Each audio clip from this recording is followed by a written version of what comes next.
Hello students, आज के video में हम इन्वेस्टमेंट मल्टीप्लायर का टॉपिक जो हमने शुरू किया था पिछले वीडियो में उसको कंटिन्यू करेंगे। पिछले वीडियो में हम इन्वेस्टमेंट मल्टीप्लायर का मीनिंग, इसका फॉर्मूला और इसका एमपीसी के साथ क्या कनेक्शन है, किस तरह से जुड़ा हुआ है, ये सब पढ़ लिया है। इस नेक्स्ट वीडियो में हम एमपीसी की वैल्यूज़ निकालेंगे या एमपीसी गिवन है तब मल्टीप्लायर की क्या वैल्यू होगी उसको कैलकुलेट करेंगे। ये डिफरेंट वैल्यूज़ दी हुई होती हैं। अगर आप एक टेबल याद कर लेते हैं तो आप पेपर में डायरेक्टली भी इनकी वैल्यूज़ को लिख सकते हैं, आपको सॉल्व नहीं करना पड़ेगा। इसके लिए सबसे पहले आपको एमपीसी की वैल्यू से मल्टीप्लायर निकालना आना चाहिए। जैसे कि एमपीसी के लिए हमें मल्टीप्लायर का फॉर्मूला दिया हुआ है k is equal to 1/1 minus MPC. यहाँ पर अगर एमपीसी की वैल्यू 0 है तो इसको कैलकुलेट कैसे करेंगे। k is equal to 1/1 minus MPC की वैल्यू पुट करेंगे 0। 1/1 इज इक्वल टू 1। अगर एमपीसी की वैल्यू 0 है तो हमारे मल्टीप्लायर की वैल्यू होगी 1। एमपीसी की वैल्यू 1/3 है तो इसी फॉर्मूला में हम 1/3 पुट करेंगे। 1/1 माइनस 1/3। अब बहुत सारे स्टूडेंट्स इसको कैलकुलेट नहीं करते, जो मैथ्स बैकग्राउंड के स्टूडेंट नहीं है वो इसको कैलकुलेट करने में गलती करते हैं। अब आपको ध्यान से देखना है कि इसको हम कैसे सॉल्व करेंगे। सबसे पहले 1 के अपॉन वाला जो पोर्शन है उसको सॉल्व करेंगे। जैसे कि यहाँ पर 3 है, इसको हम एलसीएम ले लेंगे और इस 3 को 1 से मल्टीप्लाई करेंगे। यहाँ पर हो जाएगा 3 माइनस, यहाँ 3 को 3 से डिवाइड करेंगे 1 आ जाएगा और 1 को 1 से मल्टीप्लाई करेंगे ये 1 आ जाएगा। तो 3 माइनस 1 इज इक्वल टू 2/3। हमारे पास 1/1/3 था, हमने नीचे वाला पोर्शन सोल्व कर लिया है तो अब हमारे पास आ गया है 1/2/3। जब एक चीज़ के अपॉन में दूसरी चीज़ आती है तो इस तरह से जो नीचे वाली है उसको हम ऊपर ले जाएंगे। ये इसका सबसे आसान तरीका है। अब ये हम ऊपर ले गए तो नीचे बचा 2। 1 इंटू में 3 इज इक्वल टू 3 और अपॉन में 2। 3/2 यानी 3 को 2 से भाग देंगे तो 3 का आधा हो जाएगा 1.5। जब एमपीसी की वैल्यू 1/3 है तब मल्टीप्लायर की वैल्यू 1.5 होगी। इसी तरह से अगर एमपीसी की वैल्यू 1/2 है तो 1 अपॉन में 1 माइनस 1/2 रख देंगे।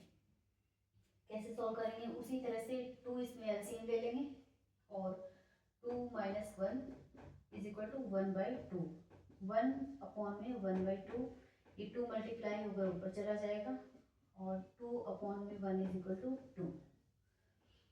जब एमपीसी की वैल्यू 1/2 है तब हमारे पास मल्टीप्लायर की वैल्यू 2 आ जाएगी। इसी तरह से फॉर्मूला में बाकी जो वैल्यूज हैं इनको पुट करके देखिए, सोल्व करके देखिए। अगर ये सोल्व नहीं होता है तो आप कमेंट करके बता सकते हैं कि कौन सी वैल्यू आपसे नहीं निकल रही है। बस आपको इस प्रोसेस को ध्यान में रखना है कि इसको कैसे सोल्व करना है। इसके साथ ही एक इम्पॉर्टेंट टॉपिक मल्टीप्लायर में कि मल्टीप्लायर का प्रोसेस है वो कैसे काम करता है, किस तरह से इन्वेस्टमेंट करेंगे और कितनी इनकम बढ़ेगी। आप सभी को बुक्स में टेबल गिवन है। वो टेबल इस चीज़ पर बेस्ड है कि वहाँ पर एमपीसी की वैल्यू 0.5 या 1/2 है और इसके साथ ही मल्टीप्लायर की जो वैल्यू है वो 2 है। जैसे कि हमने अभी सॉल्व किया है कि एमपीसी की वैल्यू 1/2 होगी तो मल्टीप्लायर की वैल्यू 2 होगी। एमपीसी हमारे पास 2 और मल्टीप्लायर है 2। सॉरी, एमपीसी 1/2 और मल्टीप्लायर की वैल्यू है 2। इस तरह से इस अजम्पशन पे बेस्ड है टेबल कि मल्टीप्लायर कैसे काम करता है। इस प्रोसेस को हम देखेंगे। फॉर एग्जांपल आपको यहाँ पर टाइम पीरियड दिया हुआ है 1 से लेकर 9 तक और इनकम में कितनी वृद्धि होगी ये दिखाया गया है। इसके साथ ही जो निवेश है वो कितना बढ़ता है और उसमें से बचत कितनी की जाती है, ये सेविंग्स को या लीकेज को दिखाता है जो हमारे इन्वेस्टमेंट में से बाहर निकल जाती है। मान लेते हैं किसी टाइम पर 100 करोड़ रुपए का निवेश किया जाता है। ये जीरो जो टाइम पीरियड है यहाँ पर 100 करोड़ का निवेश किया गया है। अब 100 करोड़ निवेश करेंगे और एमपीसी है हमारी 2। एमपीसी है 1/2। एमपीसी 1/2 है तो जितनी बार भी हम 100 करोड़ का निवेश करेंगे तो उससे हम जो 50 है उसका उपभोग कर लेंगे, ठीक है, और 50 का ही निवेश किया जाएगा। जो बाकी चीज जो उपभोग किया जाता है वो निवेश है और एक तरफ बचत है। 100 करोड़ का जो निवेश किया गया है, 100 करोड़ के निवेश में से 50 की हमने बचत कर ली है और 50 का निवेश कर दिया है।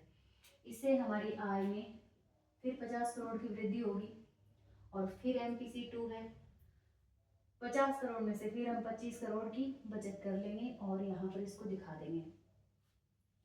जैसे ही हमारी आय में 25 करोड़ की वृद्धि हुई है, फिर MPC 1/2 होने की वजह से हम उसमें से आधी जो इनकम है उसको सेव कर लेंगे।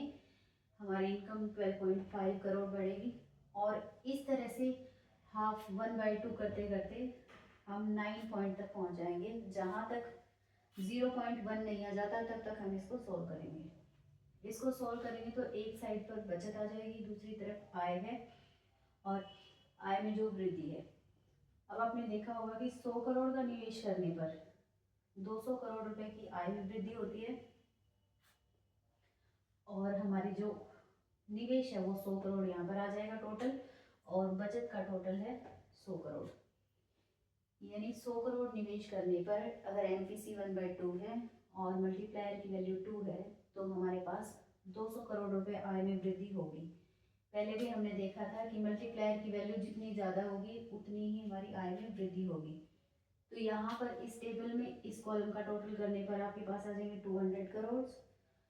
जो भोग वाला कॉलम है इसका टोटल करेंगे तब आ जाएंगे 100 करोड़ और बचत वाला है इसमें आ जाएंगे 100 करोड़।